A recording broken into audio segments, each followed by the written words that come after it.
Hello guys, welcome to ఏకమైఎస్ academy Hyderabad. మనం ప్రతిరోజు డిస్కస్ చేసుకుంటాం కదా daily current affairs in Telugu. So ఇవాళ కూడా కరెంట్ ఈవెంట్స్ ఏమున్నాయో వాటి గురించి క్లారిటీగా ఒక్కొక్కటి బ్యాక్గ్రౌండ్ హిస్టరీ మొత్తం 360 డిగ్రీస్ యాంగిల్స్లో ఆ కాన్సెప్ట్ని మనము డిస్కస్ చేద్దాం. ఇవాళ వచ్చేసి మనకి 15th ఏప్రిల్కి సంబంధించిన ఈవెంట్స్ ఏమున్నాయో చూద్దాం. So first one key highlights చూద్దాం. మామూలుగా మనం న్యూస్లో ప్రతిరోజు కీ హైలైట్స్ చూస్తాం కదా, న్యూస్లో ఉన్నటువంటి సింపుల్ ఫ్యాక్ట్స్ అనమాట. ఇవి ఏమి హైలైట్స్ ఉన్నాయి, ఇవి ఎక్కువగా మీకు స్టేట్ బేస్ ఎగ్జామినేషన్లో అడుగుతుంటారు. ఇట్లాంటివి ఇవి కొంచెం ఫోకస్ చేయండి. ఫస్ట్ వచ్చేసి excise Orion. So exercise Orion అని చెప్పేసి ఒకటి వార్తల్లో అయితే ఉంది. అదేంటి అసలు ఏంటి ఆ కాన్సెప్ట్ చూద్దాం.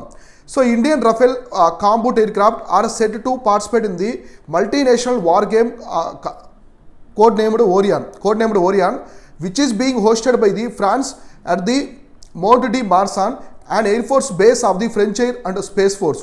సో ఇక్కడ చూడండి, మామూలుగా ఈ ఓరియాన్ ఎక్సైజ్ ఓరియాన్ అనేది ఏంటంటే ఒక మల్టీనేషనల్ ఎక్సైజ్ అనమాట. ఇప్పుడు మనం జాయింట్ మిలిటరీ ఎక్సైజ్ చేస్తాం కదా, అవి బైలేటరల్ ఉంటాయి, అంటే రెండు దేశాలైనా చేసుకుంటాయి, లేదా మల్టీలేటరల్ ఉంటాయి.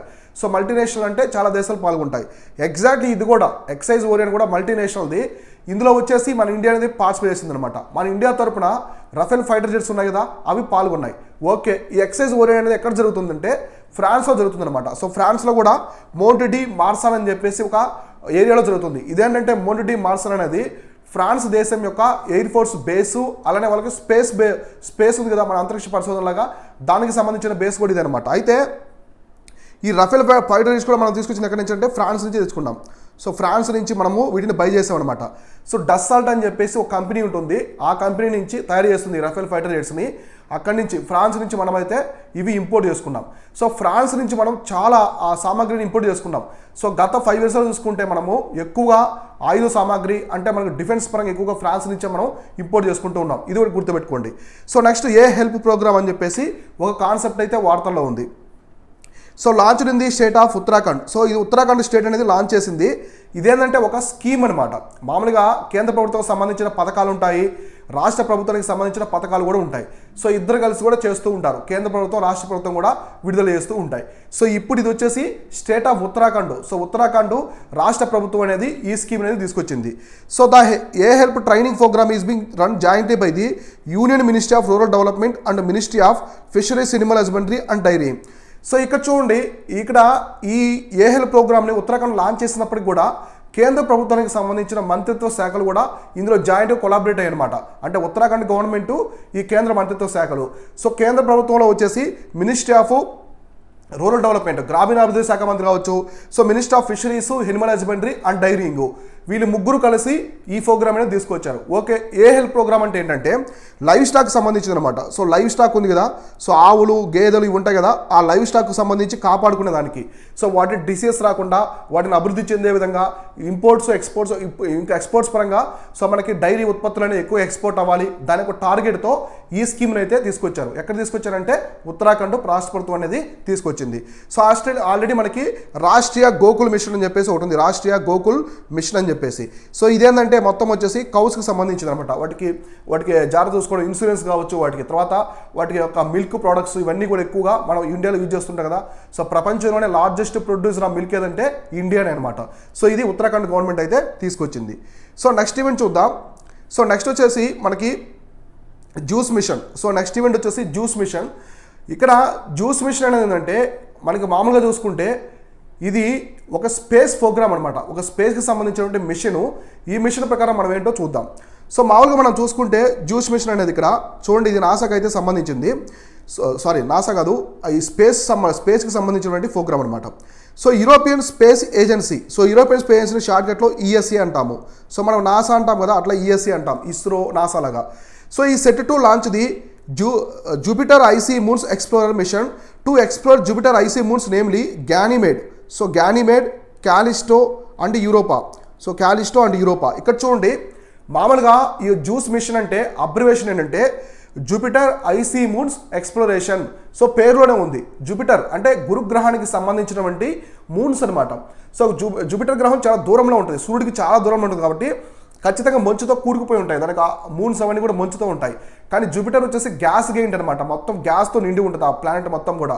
అది భూమిలాగా, మార్స్ లాగా, మన వేనస్, తర్వాత ఈ మెర్క్యూరీ లాగా టెర్రెస్ట్రియల్ ప్లానెట్ కాదు. It's a gas gain to planet అనమాట. సో ఇక్కడ మనం చూసుకుంటే ఇప్పుడు ఏం చెప్పారంటే వాళ్ళు జూపిటర్కి సంబంధించినటువంటి మూన్స్ మీద ప్రయోగం చేయడానికి వెళ్తున్నారు. ఎవరు తీసుకెళ్తున్నారు? యూరోపియన్ స్పేస్ ఏజెన్సీ అనేది తీసుకెళ్తుంది. సో ఇక్కడ 3 మూన్స్ గురించి చెప్పారు. ఒకటి గ్యానిమేడ్, నెక్స్ట్ క్యాలిస్టో అండ్ యూరోపా. ఈ మూటిల్లో మనకి గ్యానిమేడ్ అనేది చాలా చాలా ఇంపార్టెంట్. ఎగ్జామినేషన్ పరంగా కూడా వీటికి స్పెషల్ థింగ్స్ కొన్ని ఉంటాయన్నమాట. అవేంటో తర్వాత చెప్తాను. ముందు ఈ మిషన్ గురించి అయితే మనం డిస్కస్ చేసుకుందాం. So JUICE mission launched from the French Guiana on the Ariane 5 launcher.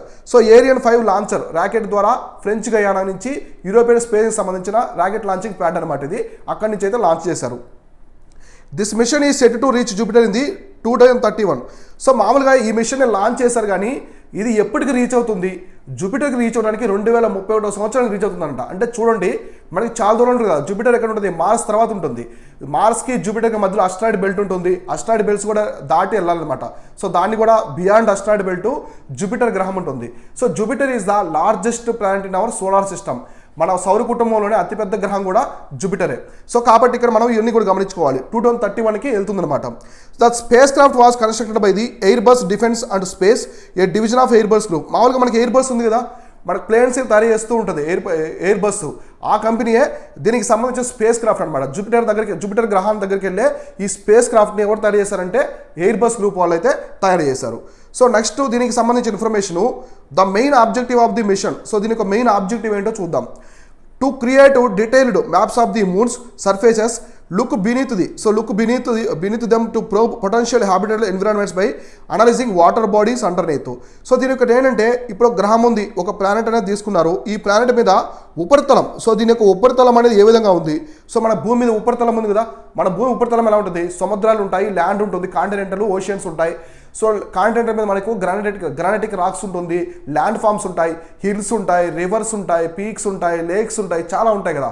So ఇదే విధంగా వాళ్ళు టోపోగ్రఫీని తెలుసుకోవడానికి అనమాట ఆ మూన్స్ మీద ఉన్నటువంటి ఉపరితలాన్ని తెలుసుకునే దానికి వెళ్తున్నారు. నెక్స్ట్ వాటర్ బాడీస్, సో గ్రహం లోపల ఓషన్స్ లాగా ఏమైనా వాటర్ బాడీస్ ఉన్నాయని చెప్పేసి కనుక్కునే దానికి కూడా వెళ్తున్నారు. To create a comprehensive, next చూడండి, to create a comprehensive picture of Jupiter by trying to understand its origin, history, evolution.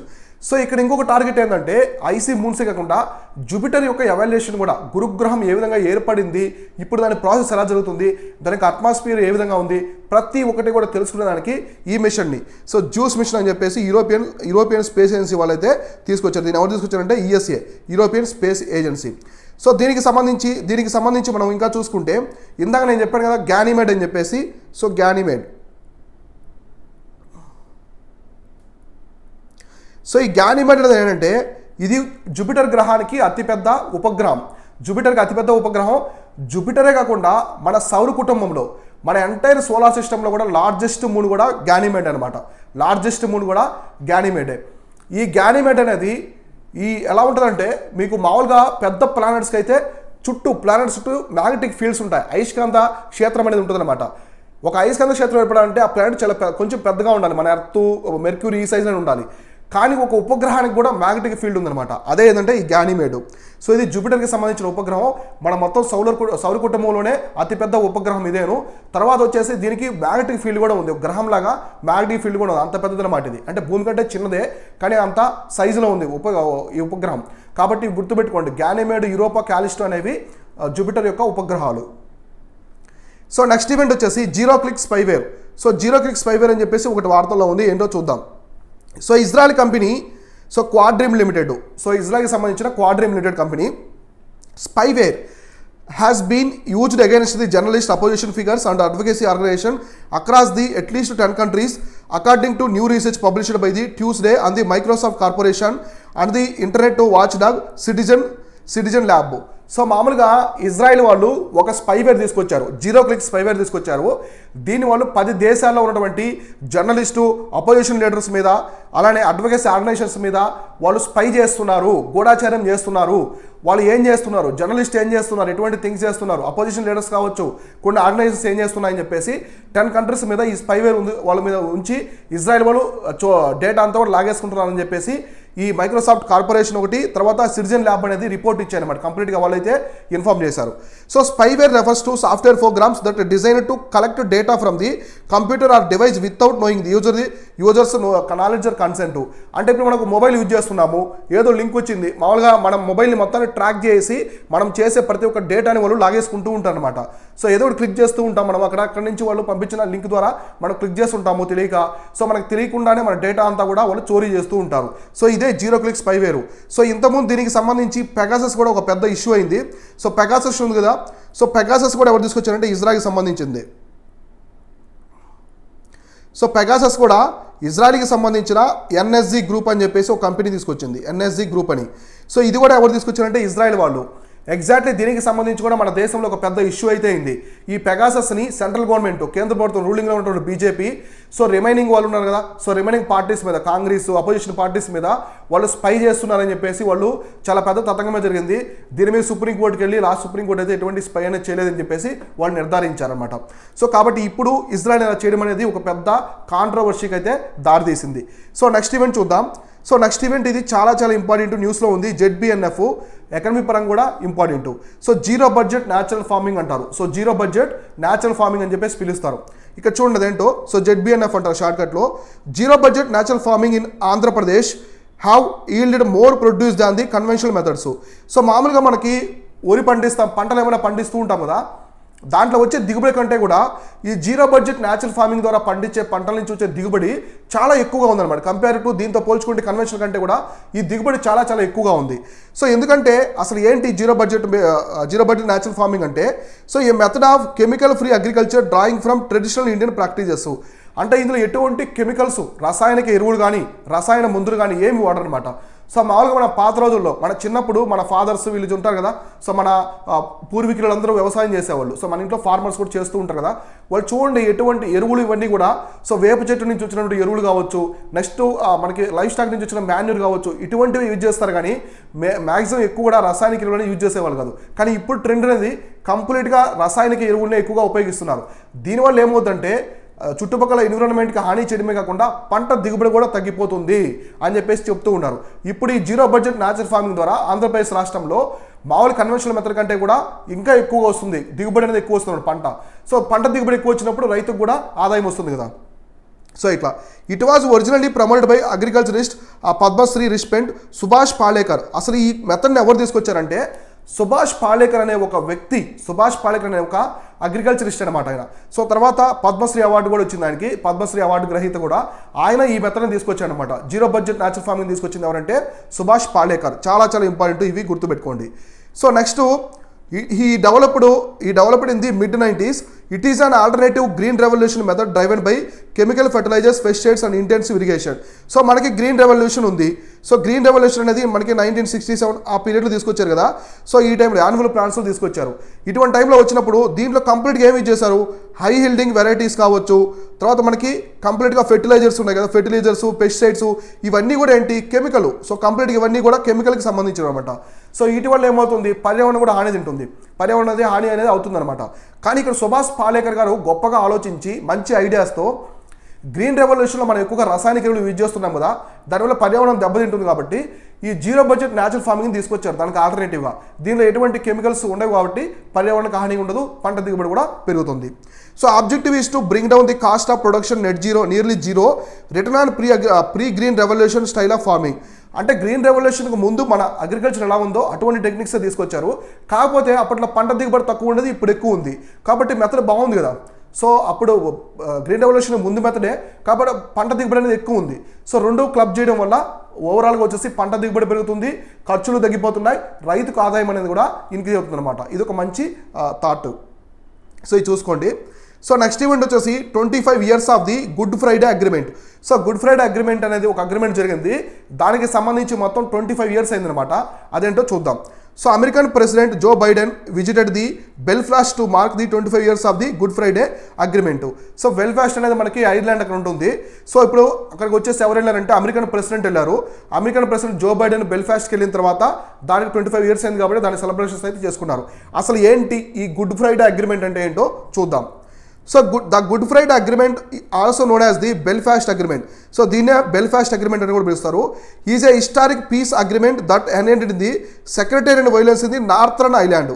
So northern island ఉంది కదా, సో ఐర్లాండ్ పైన ఉండే నార్థర్న్ ఐలాండ్లో వైలెన్స్ అనమాట, ఒక సెక్రటరీ వైలెన్స్ ఉన్నది, దానికి ఎండ్ అయితే అయింది అనమాట అగ్రిమెంట్తో. ఆ వైలెన్స్ అనేది, హింస అనేది ఆగిపోయింది. So it was signed on the April 10, 1998. So 1998 April 10వ తేదీన ఈ బెల్ఫాస్ట్ గుడ్ ఫ్రైడే అగ్రిమెంట్ అయితే సైన్ చేసుకున్నారనమాట. సో మన ఏప్రిల్ 10th అయితే 25 years అయింది. ఇప్పుడు జో బైడెన్ అక్కడ బెల్ఫాస్ట్కి వెళ్ళడం వల్ల ఇది వార్తల్లోకి అయితే ఎక్కింది. సో తర్వాత it was signed between the factions of the northern island and the governments of Britain and Ireland. ఇక్కడ చూడండి, ఈ అగ్రిమెంట్ ఎవరెవరు సైన్ చేసుకున్నారంటే, ఒకటి నార్థర్న్ ఐలాండ్ ప్రాంతానికి సంబంధించిన వాళ్ళు, so northern island, factions of northern island and the governments of Britain and England. So Britain, England వీళ్ళు కలిసి ఈ అగ్రిమెంట్ అనేది సైన్ చేసుకున్నారు. దీనికి సంబంధించి మీకు క్లారిటీగా చెప్తాను, అర్థమవుతుంది చూడండి. ఇక్కడ చూడండి, the objective is to end the decades of violence in the northern island among those who wish to remain with the United Kingdom. So United Kingdom those who wanted to join Ireland. So మామూలుగా ఈ agreement ప్రకారం ఏం చెప్పారంటే, ఇప్పుడు Ireland ఉంది, so మామూలుగా మనకి Ireland ఉంది, సో ఇక్కడ ఐర్లాండ్ ఉంది, సో ఇది వచ్చేసి నార్థర్న్ ఐలాండ్. ఇక్కడ మీకు ఇక్కడ బోల్డ్గా ఉంది కదా, ఇది వచ్చేసి నార్థర్న్ ఐలాండ్, ఇది నార్థర్న్ ఐర్లాండ్. సో ఇది వచ్చేసి ఐర్లాండ్. మామూలు ఇదంతా ఈ ప్రాంతం అంతా కూడా ఒక రెఫరెండం పెట్టారనమాట. సో అప్పట్లో ఒక రెఫరెండం పెట్టి మీరు ఎక్కడ జాయిన్ అవుతారు, నార్థర్న్ ఐలాండ్ వాళ్ళు యూకేలో జాయిన్ అవుతారా, లేకుంటే ఎక్కడ యూకేలో జాయిన్ అవుతారా, లేకుంటే ఐర్లాండ్తో జాయిన్ అయిపోతారంటే నార్థర్న్ ఐలాండ్ వాళ్ళు వచ్చేసి యూకేతో జాయిన్ అయిపోయారు అనమాట. సో అందువల్ల నార్థర్న్ ఐలాండ్ అనేది సపరేట్ కంట్రీ కాదు, యునైటెడ్ కింగ్డమ్లోనే పార్ట్ అనమాట. So next negotiations include the British prime minister Tony Blair. So Tony Blair ఉన్నారు కదా, అప్పుడు టోనీ బ్లెయిర్ ఉన్నారు, ఆయన Irish prime minister Bertie Ahern, so George Mitchell, a former democratic senator who's acted as the envoy of the US President Bill Clinton. So 8 parties of the Northern Ireland. So ఇందులో మనకి America అధ్యక్షుడు అప్పుడు వచ్చేసి bill Clinton ఉన్నారు. Next మనకి Britain prime minister వచ్చి Tony Blair ఉన్నారనమాట. So American president bill Clinton ఒక ఎవిడెన్స్గా పంపుతారు కదా, ఎవిడెన్స్కి వచ్చి ఒక సెనేటర్ని పంపారు, డెమోక్రటిక్ సెనేటర్ని జార్జ్ మిచెల్ని పంపారు. అతనికి ఎవిడెన్స్గా అతను సాక్షిగా ఉన్నాడు. వీళ్ళైతే సైన్ చేసుకున్నారు అనమాట. అగ్రిమెంట్ ప్రకారం అయితే వీళ్ళైతే సైన్ చేసుకున్నారు. సో దీని ప్రకారం ఏమైందంటే, the aim of agreement was to establish power of the sharing government. So government అనేది షేర్ చేసుకుంటున్నారు, అంటే యూకేలో పార్ట్ అయింది నార్థర్న్ ఐలాండ్. సో అందువల్ల the good Friday agreement was put referendum on the May 2022, 1998. So మొత్తం రెఫరెండం పెట్టేసి మీరు యూకేతో join అవుతారా, ఐర్లాండ్తో ఉండిపోతారని చెప్పేసి అడిగినప్పుడు it gained approval of the 94% of voters in the island and 71% of the northern island. So మామూలుగా ఇందులో ఈ నార్థర్న్ ఐలాండ్ పీపుల్ ఉన్నారు కదా, నార్థర్న్ ఐలాండ్ పీపుల్ని మీరు ఎలా వెళ్తారన్నప్పుడు నార్థర్న్ ఐలాండ్ పీపుల్ వచ్చేసి మేము యూకేతో జాయిన్ అయిపోతామన్నారు, ఐర్లాండ్లో ఉన్న వాళ్ళు మేము ఐర్లాండ్లో ఉండిపోతాం అని చెప్పేసి చెప్పాడనమాట. సో దాంతో అయిపోయింది. ఇప్పుడు మీకు ఒక చిన్న ఎగ్జాంపుల్ చెప్తాను చూడండి. సో మామూలుగా మనం గ్రేట్ బ్రిటన్ అంటాము, తర్వాత యూకే అంటాము, మనకి బ్రిటన్ ఐసెల్స్ అంటాము. వాటి మీద డిఫరెన్సెస్ అనేది చూద్దాం. సో డిఫరెన్స్ అనేది చూద్దాం. మనకి మామూలుగా England, so England, Wales. So England, Wales మీకు తెలుసు కదా, ఇంగ్లాండ్, వేల్స్, స్కాట్లాండ్ ఇవి ఉంటాయి కదా, ఇవన్నీ కూడా ఇంపార్టెంట్. సో ఇంగ్లాండ్, వేల్స్ వచ్చేసి మామూలుగా బ్రిటన్, ఇది వచ్చేసి బ్రిటన్ అన్నమాట. సో దీనికి మనకి స్కాట్లాండ్ కలుపుకుంటే ఇది గ్రేట్ బ్రిటన్. సో గ్రేట్ బ్రిటన్కి నార్థర్న్ ఐలాండ్ కలుపుకోవాలి. సో నార్థర్న్ ఐలాండ్ కలుపుకుంటే ఇది యూకే. సో అర్థమైంది కదా, England, Wales. So England, Wales కలిపితే ఇది వచ్చేసి ఇంగ్లాండ్, వేల్స్ ప్లస్ స్కాట్లాండ్ కలిపి గ్రేట్ బ్రిటన్ అనమాట. ఇది వచ్చేసి మామూలుగా గ్రేట్ బ్రిటన్ అంటే ఏమిటి అంటే, ఇంగ్లాండ్, వేల్స్, స్కాట్లాండ్ ఈ 3 కలిపి గ్రేట్ బ్రిటన్ అంటారు. So great Britain plus northern island కలిపి యూకే అంటారు. సో యూకే తర్వాత యూకే ప్లస్ ఇంకా మనకి ఐలాండ్స్ ఉన్నాయి, ఐర్లాండ్. సో ఐలాండ్ ఇవన్నీ కలుపుకుంటే బ్రిటిష్ ఐసెల్స్ అంటారు. సో బ్రిటిష్ ఐసెల్స్ అని చెప్పేసి పిలుస్తారు. సో బ్రిటిష్ ఐసెల్స్లో మనకి గ్రేట్ బ్రిటన్ అనేది లార్జెస్ట్ ఐలాండ్ అనమాట. మనకి అతిపెద్ద ఐలాండ్ ఏంటంటే మనకి ఇది గ్రేట్ బ్రిటన్ అని చెప్పేసి పిలుస్తూ ఉంటారు. సో ఈ విధంగా అయితే గుర్తుపెట్టుకోండి, ఎగ్జామినేషన్ పరంగా కూడా ఇది ఇంపార్టెంట్. సో నెక్స్ట్ ఈవెంట్ వచ్చేసి నేషనల్ కెరియర్ సర్వీస్ పోర్టల్ అని చెప్పేసి వార్తల్లో ఉంది. ఇదేంటో చూద్దాం. So around the 35.7 lakhs vacancies have been reported by employers on the national career service portal during the year of 2022-23 compared to 13 lakh vacancies in the 2021-21. మామూలుగా job vacancies ఉంటాయి కదా, ఈ వేకెన్సీస్ అనేది ఇందులో పొందుపరుచుంటారనమాట. ఇందులో ఈ నేషనల్ కెరియర్ సర్వీస్ పోర్టల్లో ఉంటాయి. మనం 2021-22లో 13 lakhs వేకెన్సీస్ ఉంటే ఇప్పుడు 2022-23లో మొత్తం 35.7 lakhs వేకెన్సీస్ అయితే ఉన్నాయని చెప్పేసి వీళ్ళు చెప్తున్నారు. National career service portal is one of the mission mode project under the umbrella of e governance plan. So e governance plan కింద ఇది పనిచేసినటువంటి one of the model project ఇది ఏది నేషనల్ కెరియర్ పోర్టల్ అనేది కెరియర్ సర్వీస్ పోర్టల్. దీన్ని 2015లో launch చేశారు. ఎప్పుడు launch చేశారంటే 2015లో అయితే దీన్ని లాంచ్ చేశారు. సో తర్వాత దీనికి సంబంధించిన ఇన్ఫర్మేషన్ కొంచెం చూద్దాం. సో ఇది 2 works under the bridge gap between the job seekers and the employers and candidate seeking training career guidance and agencies involving the provide training career counselling by transforming the national employment service. So మామూలుగా దీని ప్రకారం ఏంటంటే job vacancy అని చెప్పారు. ఇది job seekers job కావాల్సిన వాళ్ళకి employer మధ్య ఒక బ్రిడ్జ్ గ్యాప్ లాగా ఉంటుంది. తర్వాత క్యాండిడేట్ సీకింగ్ ట్రైనింగ్ కావాల్సిన వాళ్ళు కెరియర్ గైడెన్స్ కావాల్సిన వాళ్ళు మొత్తానికి అంటే కంప్లీట్ ఇన్ఫర్మేషన్ అనేది ఈ నేషనల్ కెరియర్ సర్వీస్ పోర్టల్ అయితే ఉంటుందన్నమాట. తర్వాత it provides the host of career related services such as the dynamic job matching, career counselling, job notifications, vocational guidance, information on skill development courses, internships. Like చూడండి ఇక్కడ చెప్పినవన్నీ కూడా ఇక్కడ cover అవుతాయి అనమాట. ఏమిటివి? డైనమిక్ జాబ్ మ్యాచింగ్ కావచ్చు, career counselling, job notifications, తర్వాత vocational guidance, information on skill development, country courses ఇవన్నీ కూడా ఇక్కడ ఉంటాయన్నమాట. So the project is being implemented by the director general of employment, ministry of labour and employment. So ఇక్కడ ఈ project మొత్తాన్ని national career service portal మొత్తాన్ని ఎవరు manage చేస్తూ ఉంటారంటే director general of the employment అనేది మేనేజ్ చేస్తూ ఉంటుంది.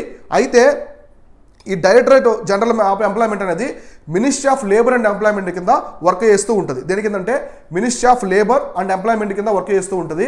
సో ఇది గుర్తుపెట్టుకోండి, ఓకేనా? ఇదంతా కూడా క్లారిటీగా గుర్తుపెట్టుకోండి, మీకు అర్థమవుతుంది. సో ఇట్లా అనమాట ఈ నేషనల్ కెరీర్ పోర్టల్ అనేది కంప్లీట్గా implemented by the director general of employment under the ministry of labour and employment. So ఇదొకటి. So next event dabba trading అని చెప్పేసి వార్తల్లో ఉంది. ఇదేంటో చూద్దాం.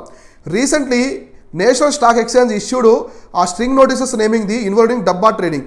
సో డబ్బా ట్రేడింగ్ అని చెప్పేసి చాలామంది ఇన్వెస్టర్స్ని కొంతమంది వచ్చేసి వాళ్ళు కొంతమంది తప్పుదోవ పట్టిస్తున్నారు అనమాట. సో తప్పుదోవలో తీసుకెళ్తున్నారు. సో అందువల్ల ఇమీడియట్గా నేషనల్ స్టాక్ ఎక్స్చేంజ్ అనేది నోటీస్ ఇష్యూ చేసింది. ఎవరు కూడా డబ్బా ట్రేడింగ్లో పార్టిసిపేట్ చేయొద్దు, ఇట్స్ ఎ స్కామ్. సో అందులోకి వెళ్ళి మోసపోవద్దని చెప్పేసి ఒక రెగ్యులర్ వాళ్ళ మీద కూడా యాక్షన్ అయితే తీసుకుంటుంది అనమాట. సో ఏంటంటే NSE cause and retail investors. So retail investor అంటే మామూలు పబ్లిక్ అనమాట.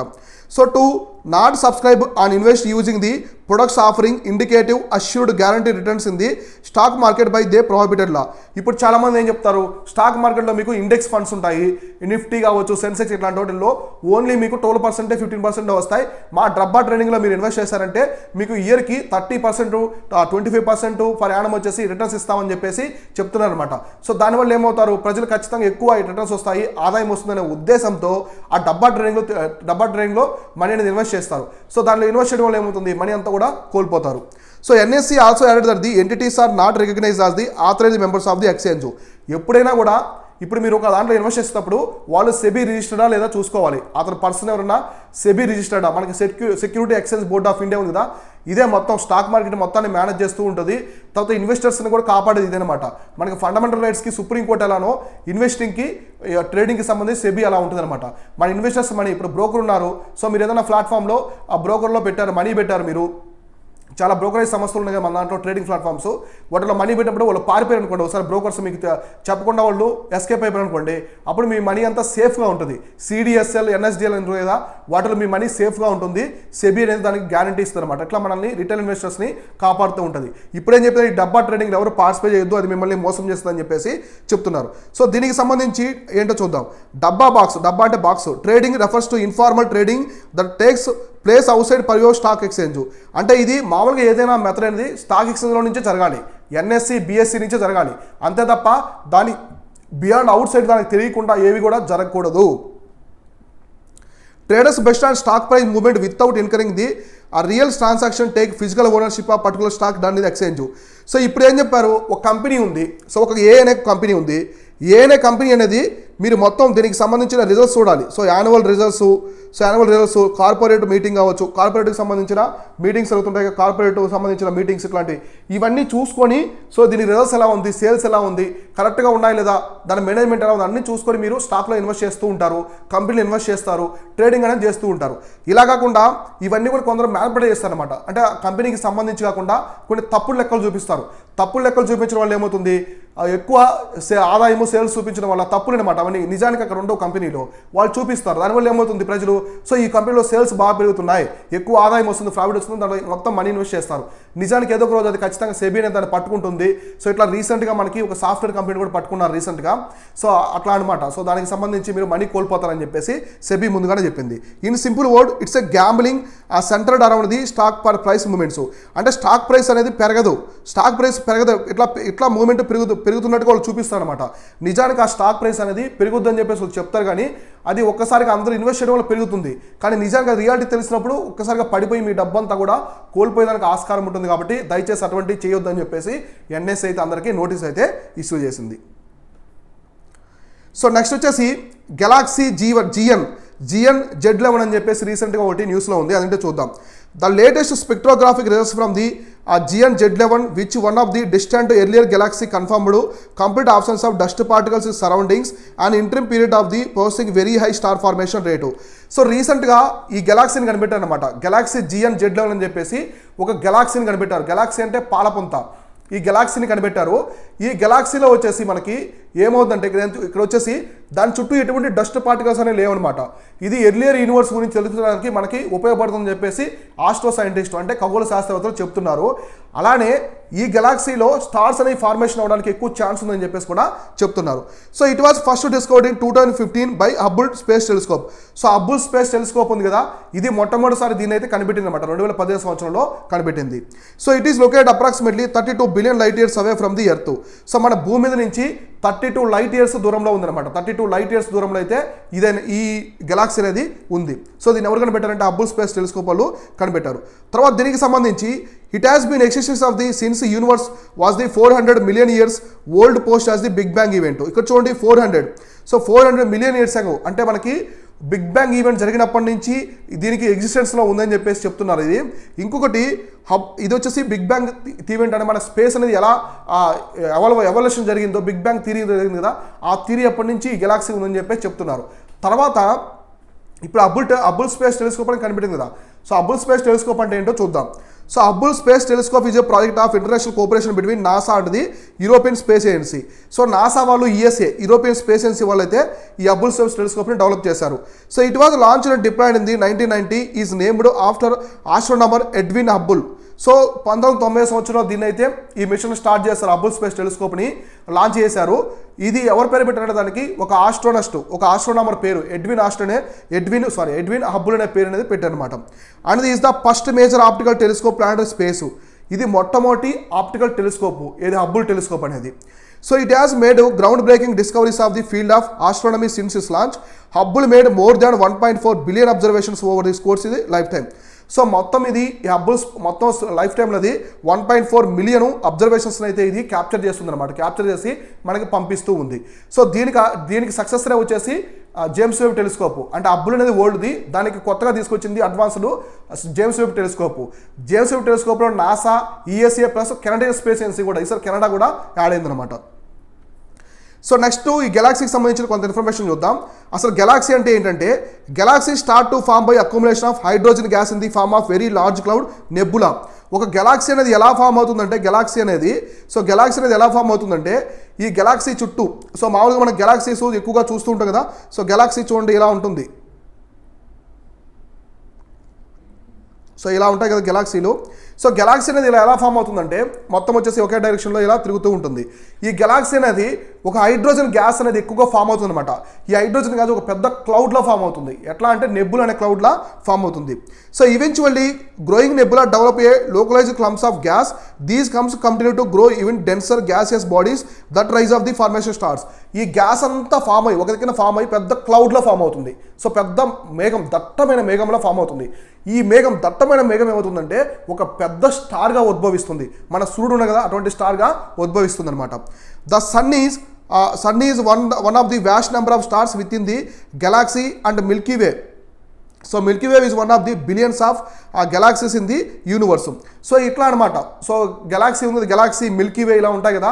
సో మిల్కీ వే పాలపొంత అంటారు, గెలాక్సీ నక్షత్ర సముదాయం. సో గెలాక్సీ అంటే తెలుగులో వచ్చేసి నక్షత్ర సముదాయం, గుర్తుపెట్టుకోండి, కొంచెం ఇందాక మిస్టేక్ అయింది. సో గెలాక్సీ అంటే నక్షత్ర సముదాయం. మిల్కీ వే అంటే పాలపుంత, ఈ రెండు గుర్తుపెట్టుకోండి. ఇప్పుడు ఈ సన్ను ప్లానెట్స్ ఇవన్నీ ఎక్కడ ఉంటాయి, మనకి గెలాక్సీలో ఉంటాయి అనమాట. గెలాక్సీలో ఫామ్ అవుతాయి. సో గెలాక్సీలో స్టార్స్ అనేవి ఫామ్ అవుతూ ఉంటాయి. So Milky Way is one of the billions of galaxies in the universe. Milky Way అనేది one of the billions of the galaxies అనమాట. ఒక మిల్కీ వేలో మనకి చాలా ఉంటాయి, గెలాక్సీస్ అనేవి చాలా వరకు ఉంటాయని చెప్పేసి చెప్తున్నారు. సో నెక్స్ట్ మీరు ఇంకా ఇక్కడ చూడండి ఒక point, astronomers generally classifies galaxies into three major categories. ఇక్కడ చూడండి, స్పైరల్ అంటే లైక్ మిల్కీ వే. సో స్పైరల్ అంటే ఇలా అనమాట, స్పైరల్ అంటే ఇలా రౌండ్గా ఇట్లా తిరుగుతాయి, ఇదొకటి. ఎలిప్టికల్, సో ఎలిప్టికల్ అంటే ఇటువంటి గెలాక్సీస్ ఫామ్ అవుతాయి అనమాట, ఎలిప్టికల్ షేప్లో ఫామ్ అవుతాయి. ఇంకోటి ఇర్రెగ్యులర్, అసలు షేప్స్ ఏ ఉండవు అనమాట వాటికి. ఇట్లా డిఫరెంట్ గెలాక్సీస్ అనేవి ఇవి ఫామ్ అవుతాయని చెప్పేసి వీళ్ళైతే క్లారిటీగా మెన్షన్ చేశారు. అంటే ఒక హైడ్రోజన్ గ్యాస్ ఏర్పడి దట్టంగా మేఘాలు ఏర్పడి తర్వాత ఒక స్టార్గా అయితే ఉద్భవిస్తూ ఉంటుంది అది. ఓకేనా, ఇవన్నీ కూడా క్లారిటీగా చూసుకోండి. సో ఇవి వచ్చేసి ఇవాళ డైలీ కరెంట్ అఫైర్స్. రేపు ఉన్నటువంటి ఇంపార్టెంట్ డైలీ కరెంట్ అఫైర్స్ ఏమన్నాయి ప్రతిరోజు మనం తెలుగులో ఇవ్వాలనే డిస్కస్ చేసుకున్నాం. ఇవి మీకు అన్ని కాంపిటేటివ్ ఎగ్జామ్స్కి అయితే ఉపయోగపడతాయి. యూపీఎస్సీ దగ్గర నుంచి స్టేట్ పీఎస్, సెంట్రల్ ఎగ్జామ్స్ అన్నింటికి కూడా మీకు చాలా వరకు కూడా ఉపయోగపడతాయి. సో ఇది వచ్చేసి ఇవాళ క్లాసు. నేను మీ Shivan, signing off. Thank you so much.